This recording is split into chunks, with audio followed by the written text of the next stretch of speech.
오늘은 요한복음 6장 22절에서 46절의 말씀을 가지고 요한복음서 강해를 계속 이어가겠습니다.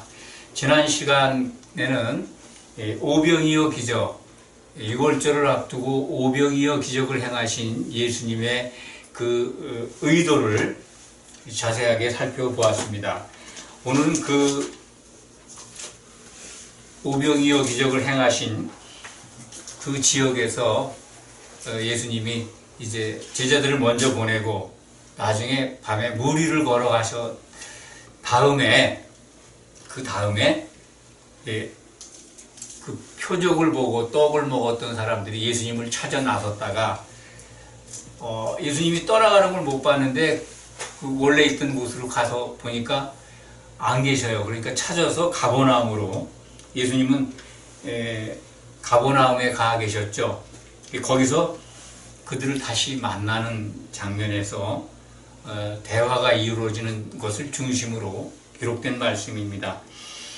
요한복음서가 매우 중요하고 또 요한복음서가 우리에게 꾸준히 지속적으로 보여주는 것에 대해서 전에도 말씀을 드렸습니다. 다른 복음서에 나타나지 않는 겁니다. 또 다른 신약 성경에 나타나지 않는 부분을 요한복음서는 우리에게 일러주고 있습니다. 그 중에서 특별하게 이 6장은 여러분들 같이 읽었습니다만 많은 내용들을 포함하고 있습니다만 가장 핵심적인 것은 예수님이 6월절 어린 양이라 하는 겁니다. 어린 양, 곧 6월절에 죽고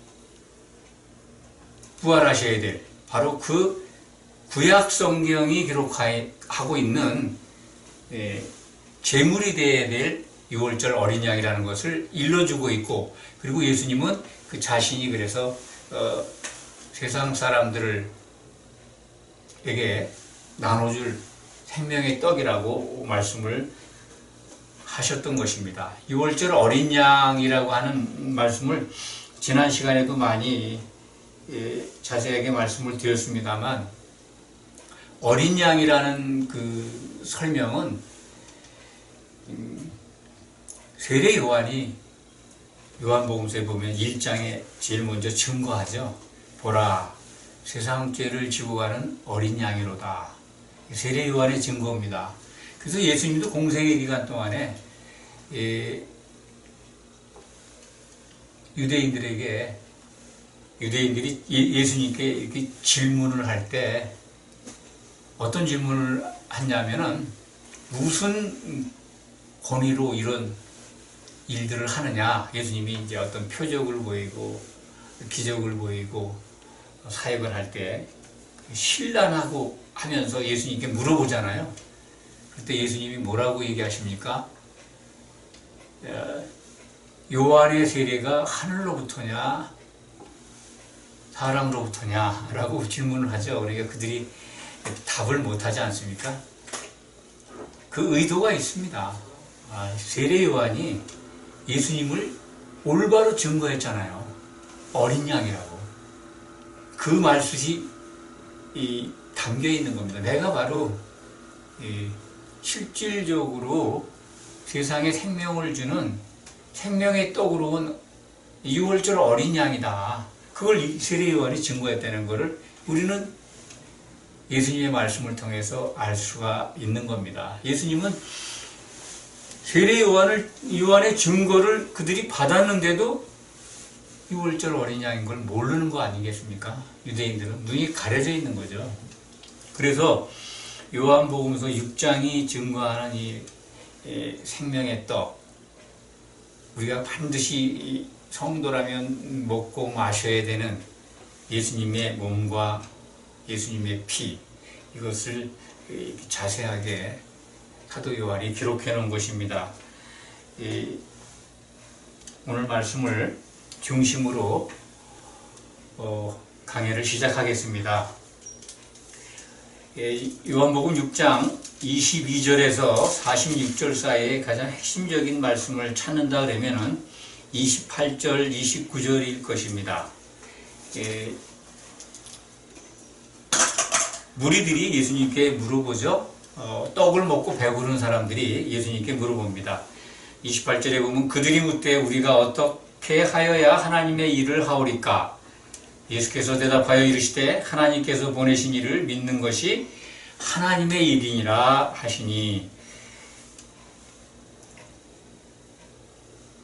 떡을 먹고 배불러서 그것을 기억하고 찾아온 사람들에게 썩을 양식을 위해서 일하지 말고 썩지 않을 양식을 위해서 일해라. 영생하도록 있는 양식을 위해서 일해라. 그것을 내가 인자가 너에게 줄 것이다 라고 하니까, 하나님의 일, 썩지 않는 영생하도록 먹는 그 양식을 위해서 일을 하는 걸 이제 하나님의 일로 생각을 하고, 그것을 어떻게 우리가 하나님의 일을 해야 하냐고 물었을 때 예수님이 하나님께서 보내신 일을 믿는 것이 곧 하나님의 일이라고 말씀하십니다. 우리는 교회에 들어와 있는 자들은 지도자들 뿐만 아니라 성도들도 하나님의 일을 하고 싶어 합니다. 누구나 다 하나님의 일에 참여하려고 합니다. 그런데 오늘 말씀을 통해서 잘 한번 생각을 가다듬을 필요가 있다고 봅니다. 하나님의 일을 예수님은 뭐라고 하셨는가? 우리에게 다 적용되는 말씀입니다. 하나님의 일, 이 당시에 이 표적을 보고 예수님께 온 사람들에게만 주신 말씀이 아닙니다. 하나님께서 보내신 일을 믿는 게 하나님의 일이다. 보내신 이가 틀림없이 인자이고, 예수님이 스스로 말씀하신 인자, 사람의 아들로 오신 예수님이고, 우리는 그것이 우리의 구주 예수님인 걸 압니다. 틀림없이 알죠? 하나님이 보내신 분은 바로 예수님 뿐입니다. 예수님을 믿는 게 하나님의 일이다. 그러면 예수를 믿는다는 것에 대해서 생각을 해봐야 되지 않겠습니까? 하나님의 일을 하기 위해서는 예수를 믿는 것이 하나님의 일인데, 그렇다면 예수님 안에 하나님의 일이 있다는 것 아니겠습니까? 이 믿는다는 거는요, 믿는다는 말씀을 전에도 말씀을 많이 드렸습니다만, 하나님을 믿고 예수를 믿는다고 하는 것, 예수님을 믿는다고 하는 것은 그분 안으로 들어가는 겁니다. 그분 안으로 그분을 향하여 믿는 겁니다. 좀 더 부연한다면 예수님이 이루신 일들, 또 장차 이루실 일들, 모든 계획과 일정 안으로 들어가서 그것을 믿는 겁니다. 그러니까 예수님이 오신 것을 믿을 뿐만 아니라 그분이 이루신 것들, 또 그분이 장차 이루실 일들, 그걸 확신하고 그것을 소망으로 삼는 겁니다. 그분 안으로 들어갔다면 그분의 계획과 일정 안으로 들어가서 그것을 준비하는 겁니다. 그게 믿음입니다. 예수님이 다시 오시는 걸 아는 것, 그 일정을 아는 거 아니에요? 그럼 그걸 준비하는 거, 그게 하나님의 일이잖아요. 이해가 되십니까? 아멘. 예수님을 믿는다고 하는 것은 곧 하나님의 일을 하는 건데, 그 하나님의 일의 내용이 뭐냐? 예수님이 이루실 일들입니다. 다시 말씀드리면 하나님의 계획과 일정을 아는 분은, 정확히 아는 분은 누굽니까? 예수님 뿐이잖아요. 하나님께로 온, 하나님이 보내신 분. 그러니까 하나님의 일, 모든 계획과 일을 하실 수 있는 분은 미안하지만 예수님 뿐입니다. 우리는 못합니다. 우리가 하나님의 일을 한다고요? 예수님이 하신 말씀 그예요. 믿어라 이거죠. 믿어. 그 믿는 게 그 일을 하는 거라고. 하나님의 세우신 계획과 일을 하실 수 있는 분은요, 예수님 뿐입니다. 아멘. 그러니까 그 일을, 하나님의 뜻을 이루어 가시기 위해서 예수님이 이 땅에 오셨는데, 하나님의 뜻을 이루시기 위해서, 그렇다면 우리는 하나님의 뜻을 먼저 정확하게, 자세하게 알아야 될 거 아닙니까? 성경은 하나님의 뜻을 우리에게 알려주고 있습니다. 그것을 에베소서 1장 4절 5절에서 늘 인용해서 말씀드립니다. 하나님이 기뻐하시면서 세우신 뜻, 그리스도 안에서 우리를 택하셨고 그리스도로 말미암아 우리를 하나님의 아들들 되게 하셨다. 그것이 창세전에 기뻐하시면서 세우신 뜻이라는 겁니다. 그것이 성경 맨 처음에 나오는 것은 창세기 2장 24절에 남자가 부모를 떠나 그 아내와 합하여 둘이 한 몸을 이루게 하겠다. 그걸 천명하셨어요. 그 남자가 누구냐면 이제 신약 성경에서 보니까 그 남자가 예수 그리스도예요. 아내는 교회라고, 그것이 비밀이라고 에베소서 5장 31절에 또 공개해 주셨습니다. 하나님의 뜻도 알았고 그 뜻이 감춰져 있었는데 예수님 오신 다음에 사도들을 통해서 그 뜻이 바로 이것이다. 남자와 그 아내가 그리스도와 교회다.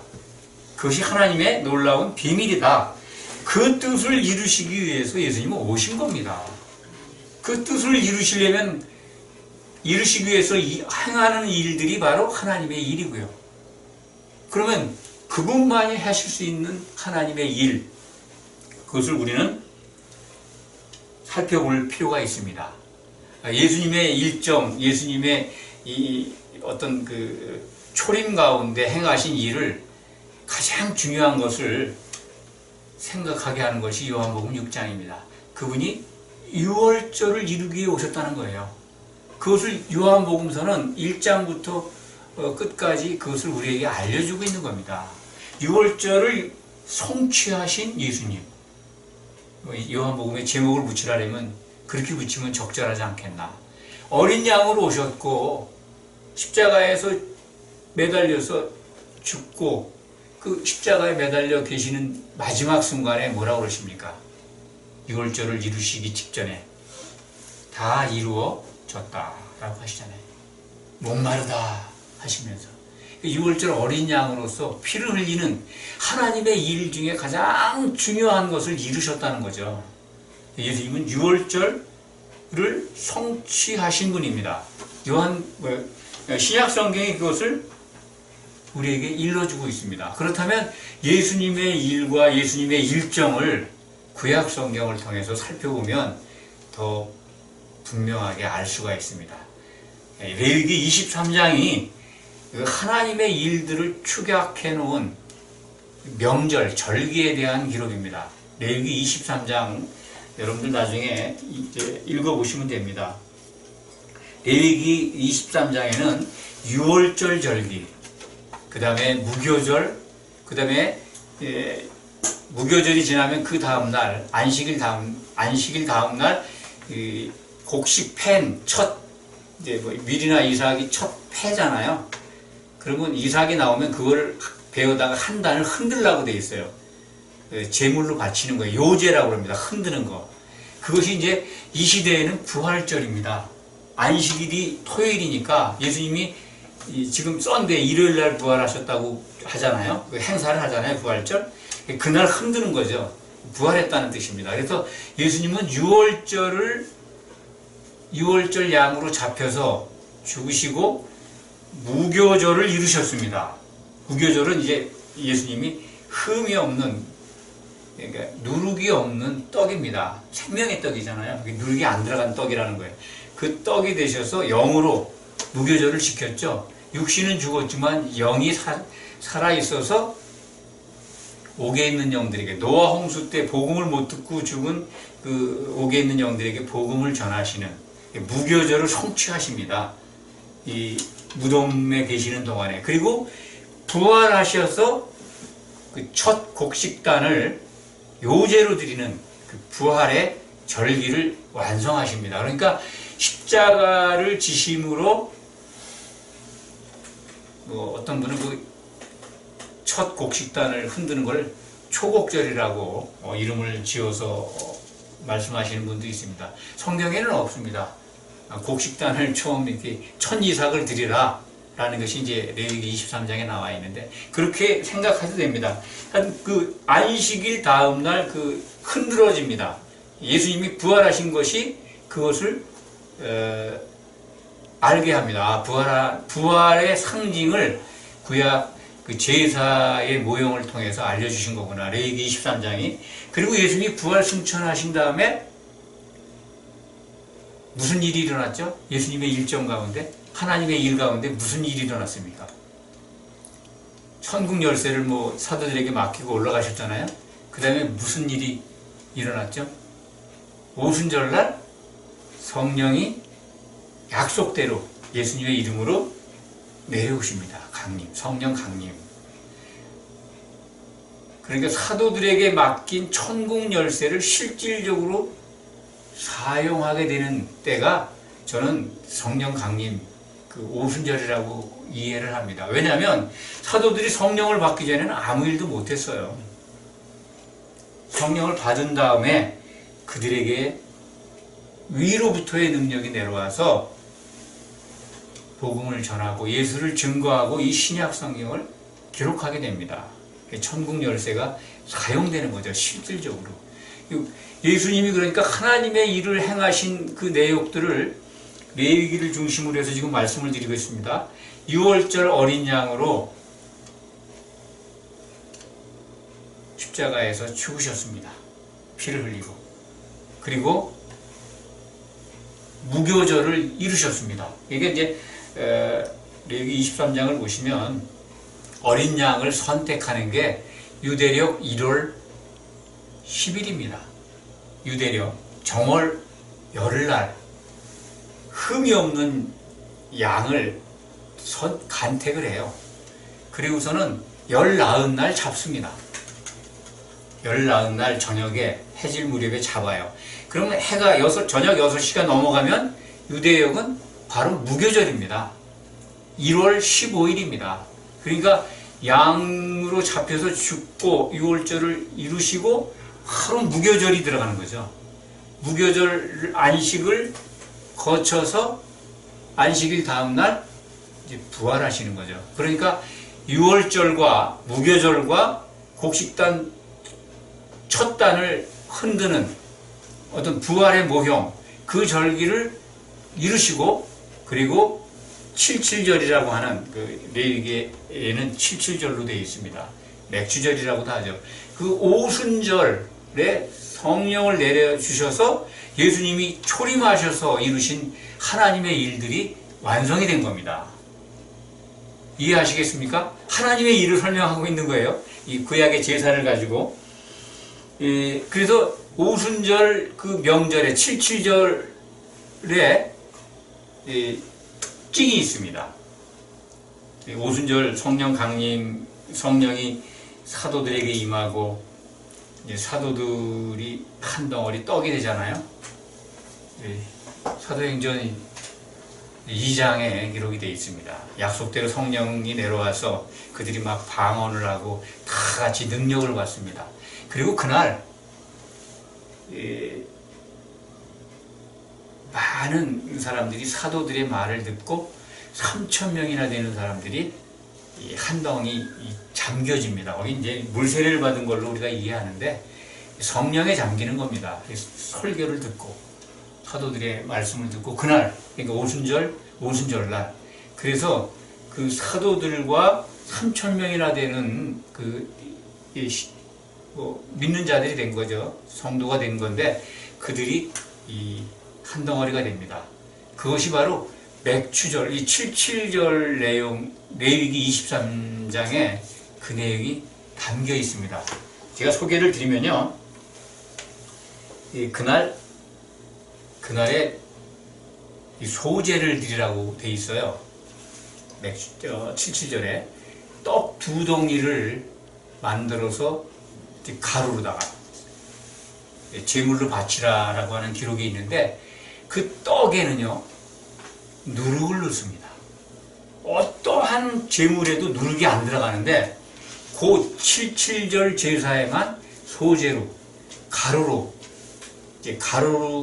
이제 곡식을 부셔가지고 가루로 만들어서 기름을 반죽을 해서 이제 굽는 거죠. 구워가지고 이제 떡 2덩이를 소재로 드리는데 누룩을 넣으라는 거예요. 누룩이 안 들어갑니다. 하나님은 누룩을 싫어하시는데, 근데 그날 그 제사에만 누룩이 들어갑니다. 이유가 뭘까요? 그게 오순절 성령 강림을 생각하시면 됩니다. 교회가 태동하는 거예요, 그게. 근데 우리가 지금 교회에 들어왔을 때 우리에게 누룩이 다 사라졌습니까? 누룩이 있죠? 누룩이 있다는 거예요. 그것이 없어져야 된다는 의미예요. 교회로 성령을 받아서 이제 교회가 시작이 돼요. 오순절에. 예수님이 오순절에 성령을 보내주셔서 사도들이 한 덩어리의 떡이 됐고, 그 다음에 이제 거기에 모인 성도들이, 사도들의 말을 듣고 그리스도의 복음에 참여한 자들이 이제 교회를 이루는 거잖아요. 그런데 우리와 같은 겁니다. 우리는 늘 지금 교회에 들어와 있지만 우리 안에 뭐가 있습니까? 사람의 교훈이나 더덕더덕 있지 않습니까? 늘 그게 다 제거돼야 되는 거예요. 그래서 오순절 드리는 그 구약시대의 소제는 누룩을 넣어서 떡을 넣어서 흔들어요. 그것도 요제입니다. 그러니까 레위기 23장을 보면 아주 흥미롭습니다. 그래서 하나님이 정하신 제사법 속에서도 얼마나 치밀하고 자세하게, 그리고 그것이 신약시대에 어떻게 이루어져야 하는 것을 발견하는 것도 매우 흥미롭습니다. 그래서 예수님은 초림하셔서 절기를 6월절, 무교절, 첫 곡식단 요제, 그 다음에 77절, 오순절을 이루셨습니다. 그런데 성경은 요한복음서 1장 14절은 예수님이 이 땅에 오신 것을 장막 치러 오셨다라고 설명하고 있습니다. 장막절이라는 게 이제 레위기 23장에 나옵니다. 맨 나중에 장막절. 장막 치러 오셨기 때문에 요한복음 7장에 가면은 예수님이 율법 아래 나셨습니다. 아직 십자가를 지시기 전에는 율법이 유효합니다. 그런데 다른 명절은 다 올라가셨을 거예요. 근데 장막절을 동생들이 올라가자 그러니까 내 때가 안 이뤘다고 안 올라가시잖아요. 그리고 명절 중간에 올라가셔서 설교하는 부분이 요한복음 7장에 나옵니다. 장막절을 처음부터 안 지켰다라는 걸 보여주고 있어요. 왜 그럴까요? 모든 절기를 완성하는 게 하나님의 일을 성취하는 건데, 예수님이 장막치러 오셨다는 거예요. 그걸 우리에게 알려주는 겁니다. 그러니까 장막절의 시작을 예수님은 이루셨다 라고 이해하시면 됩니다. 이스라엘 율법에 이 3대 절기는 20세 넘은 성인은 반드시 참여해야 합니다. 백성 중에 끊치다는 거예요, 안 가면은. 그래서 율법 아래 나신 예수님이 장막절을 지키셔야 돼요. 그 3대 명절이 바로 무교절, 맥추절, 77절, 초막절, 그 장막절입니다. 근데 장막절에 안 올라가세요. 나중에 올라가시니까. 그걸 봐서 예수님은 장막절에 오신 것이 틀림이 없고, 이 장차 예수님이 이제 재림하셔서 이루실 어떤 완성될 하나님의 일을 완전히 성취될 때 마지막으로 이루어지는 게 장막절이다 라고 저는 그렇게 이해하고 있습니다. 맨 나중에 이루어질 하나님의 일 가운데 맨 나중에 이루어질 일입니다. 그것이 바로 장막절. 장막이 뭡니까? 하나님의 집이 완성되는 겁니다. 우리는 지금 하나님의 집의 어떤 재료들로 그 집이 세워지도록 하는데 우리 모여 있는 거고요. 이건 나중에 좀 더 설명드리기로 하고, 예수님이 다시 오시면서 이루어야 될 이제 일들, 장차 이룰 일들을 말씀을 드리면 레위기 23장에 나와 있습니다. 오순절까지 말씀을 드렸죠. 그 다음에 유대력 7월 1일 유대력. 한 2달 차이 나는 것 같아요. 우리가 쓰는 양력하고 대강 시점을 생각하면 2달 반 정도? 9월, 유대력 7월 1일이면 양력으로 9월 중순에서 10월 사이 그런 거 아닌가 이렇게 생각이 듭니다. 7월 1일이 나팔절입니다. 레위기 23장에 기록되어 있는 말씀을 나중에 이제 살펴보시면 유대력 7월 1일이 나팔절입니다. 나팔절 기억하시죠? 예수님 오실 때 하나님의 나팔 소리로 옵니다. 예수님의 재림의 그림자가 나팔절로 기록이 되어 있습니다. 나팔, 그날을 섬기라는 거예요. 레위기에 기록이 되어 있습니다. 그리고 7월 10일이 대속죄일입니다. 유대력 7월 10일이 그 대제사장이 1년에 한 번 지성소에 들어가는 날입니다. 그러니까 유일하게 1년에 한 번 딱 지성소에 대제사장만 들어가는데 하나님을 만나러 들어가는 거죠. 하나님을 만나는 날이 대속죄일입니다. 크게 속죄하고 대제사장이 지성소에 들어가는데 금향로에 를 들고 들어가죠. 신약 시대를 보면 그날이 저는 이렇게 생각합니다. 예수님이 장차 오셔서 나팔을 불면서 오시잖아요. 나팔절에 이제 재림입니다. 그 다음에 이 대속죄일은 하나님을 만나는 거니까 대제사장이 이제 모든 걸 다 이루고 하나님 지성소 안으로 들어가는 거니까 혼인잔치 문을 들어가는 거다. 그러니까 대속죄일 전에 뭐가 있겠습니까? 그리스도의 심판대가 열리잖아요.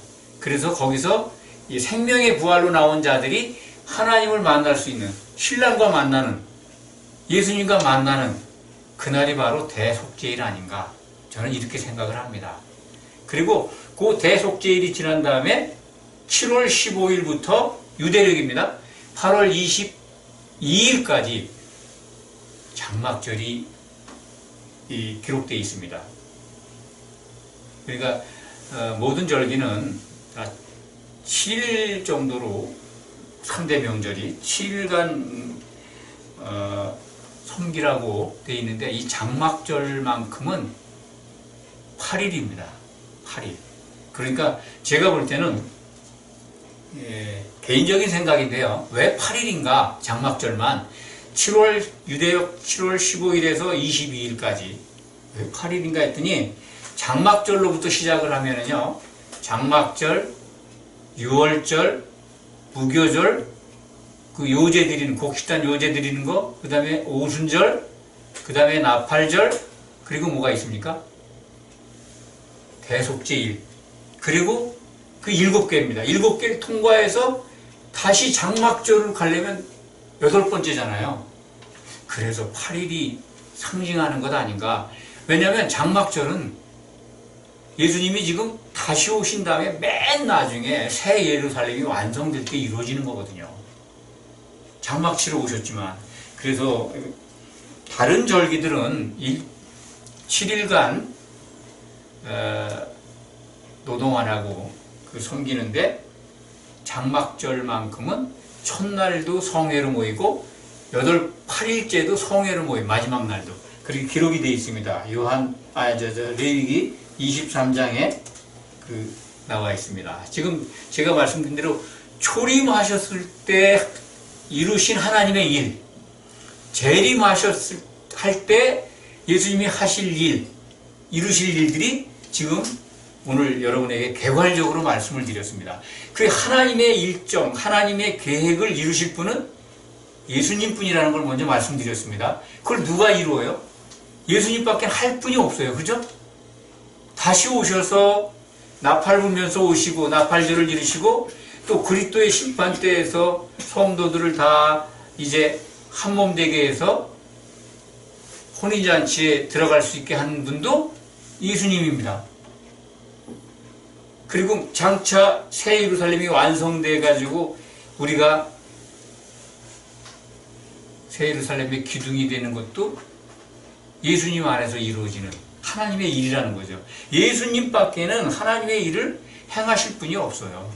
그러니까 예수를 믿는 것이 하나님 일을 행하는 것이다.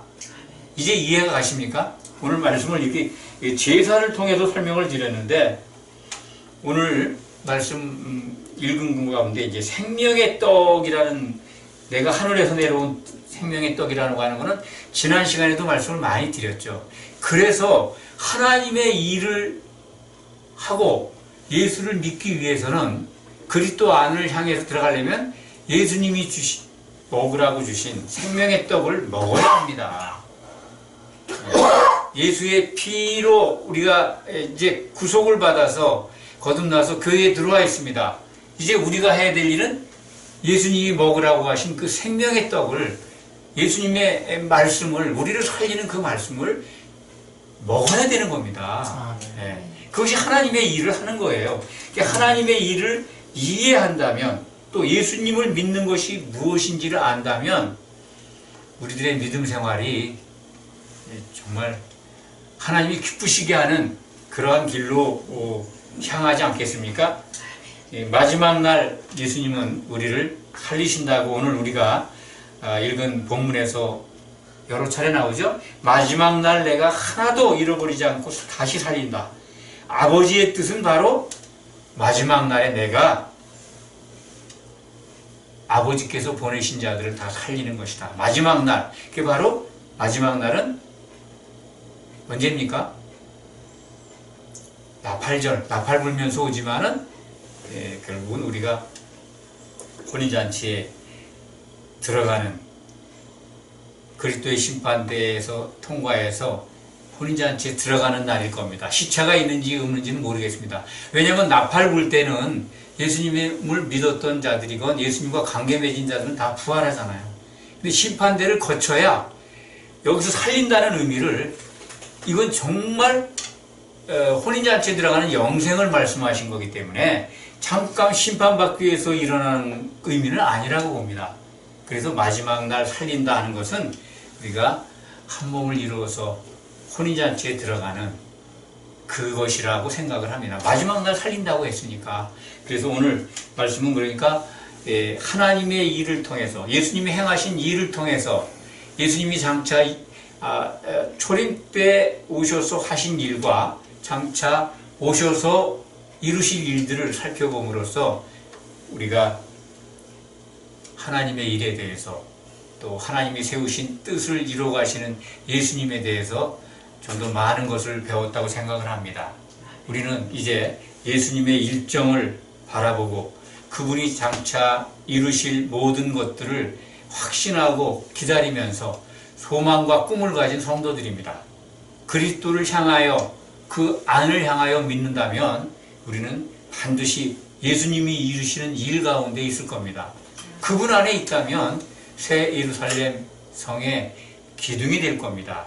그것이 우리가 바라는 믿음의 목표입니다. 기도하겠습니다. 아버지 하나님, 감사합니다. 우리의 믿음의 결국, 온전한 구원, 혼의 구원, 혼인잔치에 참여해서 가장 최고의 복을 받는 것입니다. 이 꿈이 우리에게 반드시 이루어질 줄 믿습니다.